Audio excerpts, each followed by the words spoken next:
আমাদেরকে আল্লাহ রাব্বুল আলামিন তার রহমত থেকে নিরাশ হতে বারণ করছেন।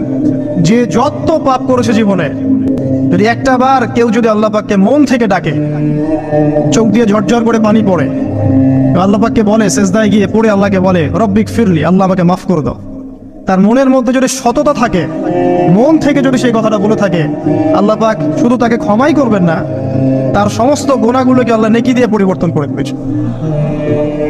একটা হাদিস পড়ছিলাম, নবী করিম সাল্লাল্লাহু আলাইহি ওয়াসাল্লাম তিনি বলছেন যে লাম্মা ক্বাদাল্লাহুল খালক, যখন আল্লাহ রাব্বুল আলামিন এই মহাবিশ্ব সৃষ্টি করেন, তখন আল্লাহ রাব্বুল আলামিন কাতাবা কিতাবান, একটা কিতাব লিখেছেন, একটা কিতাব আছে আল্লাহর কাছে। কাতাবা কিতাবান ফাহুয়া ইনদাহু ফাওকাল আরশ, যে কিতাবটা আল্লাহর নিজের কাছে আছে আরশের উপরে, সেখানে আল্লাহ পাক লিখে রেখেছেন। কি লিখেছেন? ইন্না রাহমাতি সাবাকাত গদাবি, প্রতিটা ক্ষেত্রেই আমার রহমত, আমার দয়া, আমার করুণা আমার গজবকে পরাজিত করেছে। মানে আল্লাহ রাব্বুল আলামিনের গজব এর উপরে আল্লাহ পাকের রহমত অবস্থান করছে। জীবনের কোনো ক্ষেত্রে হতাশ হওয়ার কোনো সুযোগ নাই। আজকে পারিবারিক ভাঙন বলেন, ব্যক্তি পর্যায়ের আত্মিক ধ্বংসই বলেন, সমাজের বিপর্যয় বলেন, যাই বলেন, পিছনে একটা বড় কারণ আছে। সেটা হলো আল্লাহ থেকে দূরে থাকা মানুষ, আল্লাহ থেকে হতাশ হয়ে যাওয়া। আর এই গাছটা শয়তান পড়িয়েছে মানুষকে আল্লাহ থেকে দূরে সরানোর জন্য। কিন্তু আল্লাহ রাব্বুল আলামিনের কাছে কেউ যদি যেতে চায়, মন থেকে যদি আল্লাহকে একটা বারও ডাকে, আল্লাহ পাক এক ডাকের মাধ্যমেও তার গুনাহ মাফ করতে পারে। দুজন ব্যক্তির ঘটনা পড়লাম। একজন ব্যক্তি প্রচন্ড রকম আবেদ, প্রচুর ইবাদত করে। আপনারা জানেন ইবলিসও কিন্তু আবেদ ছিল, ইবলিস কিন্তু প্রচুর ইবাদত করেছে। এখন ওই ব্যক্তির একজন বন্ধু ছিল, এটা বানু ইসরাঈলের ঘটনা। তো সেই বন্ধু পাপী ছিল, বিভিন্ন কবিরা গুনাহ করত। আর এই আবেদ ব্যক্তি বারবার তাকে নসিহত করত, গুনাহ ছেড়ে দাও, তুমি পাপ করছো, গুনাহ ছেড়ে দাও। তখন সেই ব্যক্তি যে পাপ করছে সে বলতো যে আল্লাহ কি তোমাকে আমার রক্ষক বানিয়েছেন? আল্লাহ কি তোমাকে আমার উপর দারোগা বানিয়েছেন? আমাকে আল্লাহর হাতে ছেড়ে দাও, আমাকে নসিহত করতে শোনা। একদিন এই আবেদ ব্যক্তি তার বন্ধুকে একটা জঘন্য পাপ করতে দেখলো, এমন একটা পাপ যেটা দেখে তার মনে ধারণা আসলো এটা চরম জঘন্য একটা কাজ। তখন সে মুখ ফসকে বলে ফেললো যে আল্লাহ তোকে আর মাফ করবে না, আল্লাহ তোকে জান্নাত দিবে না। আল্লাহ রাব্বুল আলামিন দুজন মালাকুল মউতকে এই দুজনের কাছে পাঠালেন, দুজনের রূহকে কবজ করা হলো। এবার আল্লাহ পাক তার সামনে তাদেরকে উপস্থাপন করে বললেন যে তোমাকে আমার রহমত সম্পর্কে কে গ্যারান্টি দিয়েছে যে আমি কাউকে রহমত করব কি করব না? যাও, আমি তোমাকে জাহান্নামে পাঠালাম, ওই ব্যক্তি যে আমার রহমত প্রত্যাশা করেছে আমি তাকে জান্নাত দিয়ে দিলাম। দেখুন, এই হাদিসটা শুনলে মনে হয় বাহ্যিক হয়তো বা মুখের একটা কথার কারণেই সে জাহান্নামে চলে গেল। আসলে বিষয়টা এমন নয়। বিষয়টা আমি আপনাকে বোঝাচ্ছি। বিষয়টা হচ্ছে ইবলিসের মতো।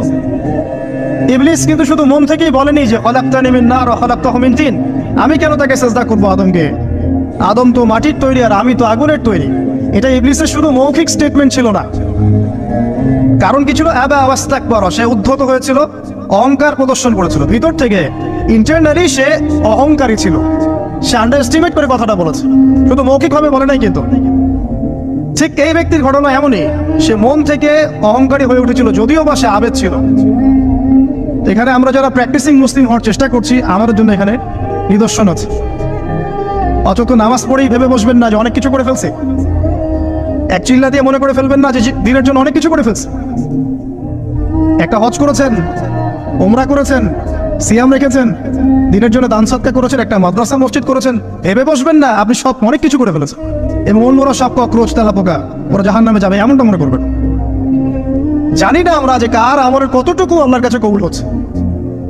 তো এখানে এই ব্যক্তির সমস্যা ছিল এই, সে নিজের আমলটাকে অনেক ভারী মনে করছিল এবং সে স্টেটমেন্ট দিয়ে ফেললো যে তোকে আল্লাহ পাক মাফ করবে না। এই একটা কথা মন থেকে বলার কারণে তার ইহকাল পরকাল দুটা বরবাদ হয়ে গেল, সে জাহান্নামে চলে গেল। ঠিক আরেক ব্যক্তির ঘটনা আছে এমন, এগুলো সবগুলো রেফারেন্স আছে। এক ব্যক্তি প্রচুর ইবাদত করত, আল্লাহ পাক তার ইবাদত করার জন্য পাহাড়ের চূড়ায় একটা সুন্দর ব্যবস্থাও করে দিয়েছিলেন, সেখানে ডালিম গাছ হতো, ঝর্ণা আসতো, খাবারের কোনো অভাব নাই।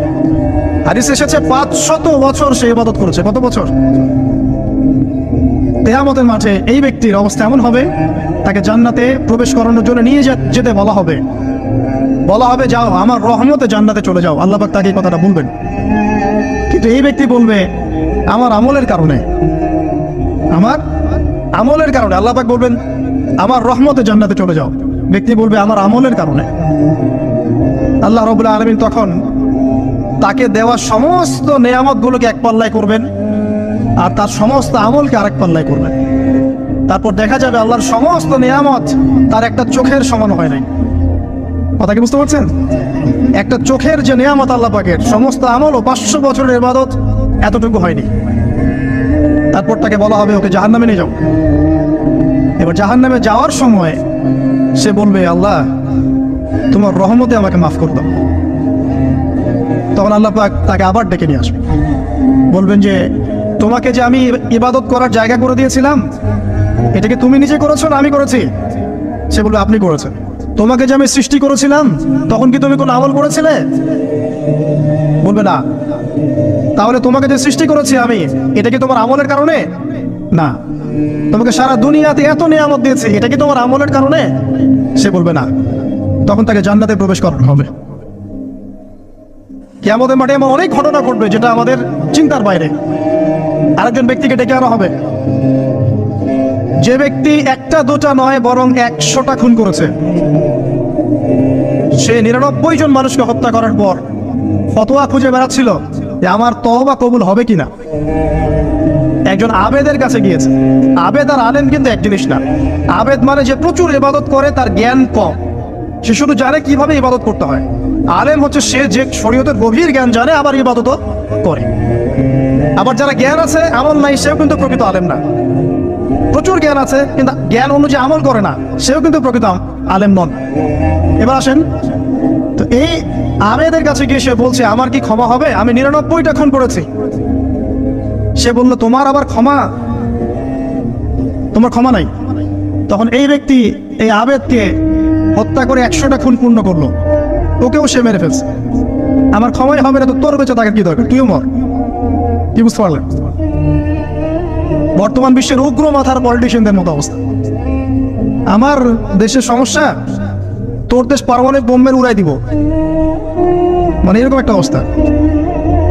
তো আল্লাহ রাব্বুল আলামিন এই ব্যক্তির মধ্যে একটা চেতনা তৈরি করলেন যে আমাকে তওবা করতে হবে। সে তখন সার্চ করতে লাগলো আরো কোনো আলেম আছে কিনা। এরপর অনেক দূরে একজন আলেমের সন্ধান পাওয়া গেল। সে সেখানে গেল, তাকে গিয়ে বললো আমার কি ক্ষমা হবে? সে আলেম তাকে বললো হ্যাঁ তোমারও ক্ষমা হতে পারে, যাও তুমি ইস্তেগফার করো এবং এই এলাকা থেকে অন্য এলাকায় চলে যাও। মানে যে এলাকায় তুমি অনেকদিন ছিলে, যেখানে তুমি অনেক পাপ কাজ করেছো, এখানে থাকার দরকার নাই। তওবা করে তুমি অন্য কোথাও চলে যাও, নতুন একটা জীবন শুরু করো। এখানে থাকলে হবে কি, তোমার স্মৃতিগুলো তোমাকে তাড়িয়ে বেড়াবে এবং মানুষ তোমাকে খারাপ নজরে দেখতেই থাকবে, তুমি তখন কষ্ট পাবে।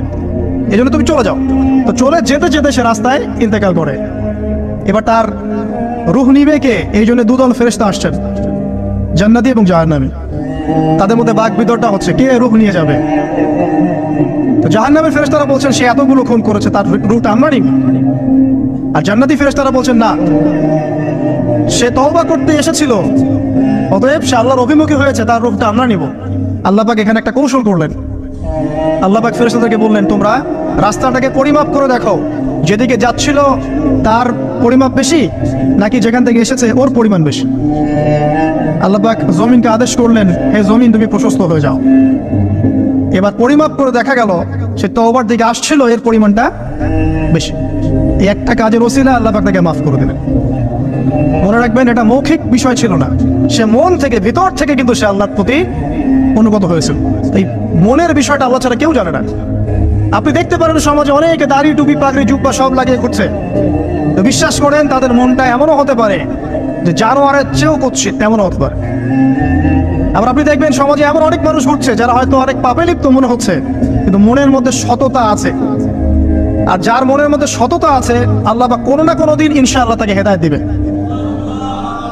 এটা আমরা আমাদের অভিজ্ঞতা থেকেও দেখেছি। এমন অনেক মানুষকে আমরা দেখেছি যে ড্রাগ অ্যাডিক্টেড ছিল, মিউজিক করেছে, হারাম সম্পর্কের মধ্যে ছিল, নামাজ ঠিক মতো পড়ে নাই, কিন্তু যখনই আল্লাহর কথা আলোচনা হতো দেখতাম সে খুবই শান্তভাবে মন থেকে কথা শুনছে। এই কথা শুনতে শুনতে শুনতে একদিন মাশাআল্লাহ এখন দেখবেন যে চিল্লা দিয়ে বেড়াচ্ছে বিভিন্ন মসজিদে। আল্লাহ হেদায়েত দিয়েছে, সব ছেড়ে দিয়েছে। এরকম মানুষের অভাব নেই কিন্তু সমাজে। তো এখানে আল্লাহ পাকের রহমত বা দয়ার একটা উজ্জ্বল দৃষ্টান্ত দেখতে পারবেন। ঠিক এরকম আরো একটা ঘটনা আছে বনু ইসরাইলের। এক ব্যক্তি এত পাপ করেছে যে শেষে মৃত্যুর সময় সে সন্তানদেরকে ডাকছে, ডেকে বলছে যে আমি যখন মারা যাব আমার লাশটাকে তোমরা কবর দিও না, যদি আল্লাহ পাক আমাকে ধরতে পারেন তাহলে খবর আছে আমার। কি করতে হবে?